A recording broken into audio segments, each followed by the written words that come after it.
सानो भयो भयो भयो भयो ल अब अझै रात हात पनि खोल्न पर्छ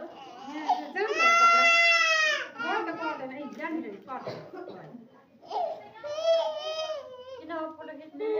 फोटो खिचेको होइन भिडियो गरिदिएको के छोरीको छोरीलाई देखाउने टुकी भएपछि ल गयो गयो